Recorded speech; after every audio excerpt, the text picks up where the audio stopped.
sábado pasado estuvimos en la mesa que se hace año con año en la Feria Internacional del Libro de Guadalajara. A ver si se alcanza a ver, ahí se va a ver. Hay un poco de, por ahí es la Expo, la FIL, ahí está la FIL. Y bueno, y resulta que nos invitaron, como generosamente lo han hecho en los últimos 3 años, a conducir la mesa con los ministros de la Corte. Estuvo la ministra Loreto Ortiz, estuvo la ministra Margarita Ríos Farjat y el ministro Alberto Pérez Dayán. Presentó un muy interesante estudio sobre la Corte previamente Edna Jaime y estuvimos Carmen Aristegui y su servidor coordinando la mesa. Se ha hablado mucho sobre la mesa por las cosas que se dijeron. Hubo un tema, fíjese, que ya no dio tiempo de tratar, y que yo lo puse en la mesa ya nada más pues para no dejar, para decir que conste que ahí estaba, que es el tema de los fideicomisos del Poder Judicial de la Federación, que yo creo que hay que recordar muy bien que el presidente dijo que le entraran, que fueran, ya se declaró una suspensión definitiva respecto a que pasen al gobierno, o pasen a la tesorería, o pasen a la instancia que fuera, y que se quedan momentáneamente entre los trabajadores del Poder Judicial de la Federación. Pero ya no se pudo hablar tan a detalle del tema, pero se habló de otros temas sumamente importantes. El tema de la votación por los ministros o no, hubo respuestas muy interesantes. No puede tenerse ministros que sean votados porque eso puede colocar una coyuntura de popularidad que hace que voten por ellos, o que un ministro se lance y diga que va a hacer toda una serie de medidas que beneficien a un grupo de ciudadanos y que eso genere un tipo de compromiso respecto al trabajo de los ministros, de las y los ministros.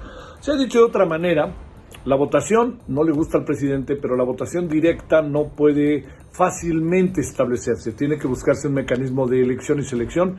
Por la forma en que lo planteó el presidente, claramente establecieron los ministros, las ministras y el ministro que no estaban de acuerdo, que creo se puede extender a la mayoría de los ministros, sobre todo una ministra que se pensaba, yo creo que con cierta lógica, de que era una especie de seguidora irrestricta del presidente López Obrador, Loreto Ortiz, y se nos olvidó que Loreto Ortiz pues es una abogada, es una mujer que cumple con su profesión, lo que no significa que no le tenga simpatía al presidente, ¿no?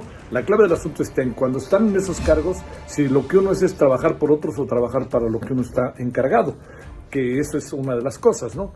Y en ese mismo tenor salió el tema de el señor Arturo Saldívar, el exministro, que renunció por causa grave, un concepto muy difícil de asir, pero pues bueno, causa grave es que ya no quiero estar ahí y a lo mejor esa es una causa, ¿no? Y eso no hay que perderlo de vista. Bueno, con todo ese mundanal de cosas, también surgió otro tema, que muy directamente se lo preguntamos a la ministra Loreto Ortiz cuando le preguntamos cuántos asuntos dejó pendientes el ministro Arturo Saldívar, el exministro Arturo Saldívar. Dijo muchos y su servidor le dijo 10, ¿no? Muchos, le dije 20, muchos, 30, muchos, 40. Le dije, pues ¿cuántos? Muchos. Le dije 100. Y me dice 170, que en el fondo son 169.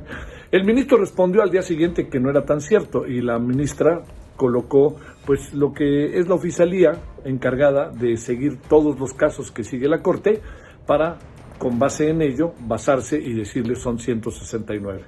Bueno, lo importante es esto. La Corte año con año hace este ejercicio del cual uno en verdad muy, como le diría yo, que con mucho gusto y con mucha convicción uno participa. Lo importante es que la Corte está dispuesta a abrirse, pero mire, también en la Corte hay muchos problemas que todos sabemos.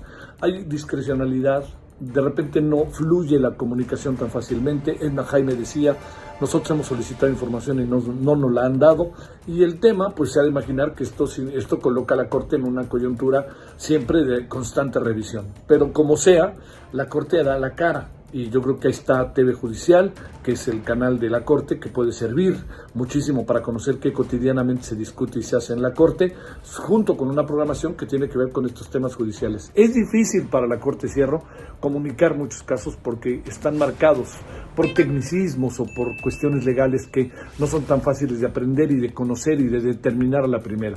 Pero el ejercicio del sábado estuvo bueno. Y que quede claro lo que debe el señor Saldívar, que quede claro que no están de acuerdo con la votación directa y que quede claro que el tema de los fideicomisos, pues no le pudimos entrar.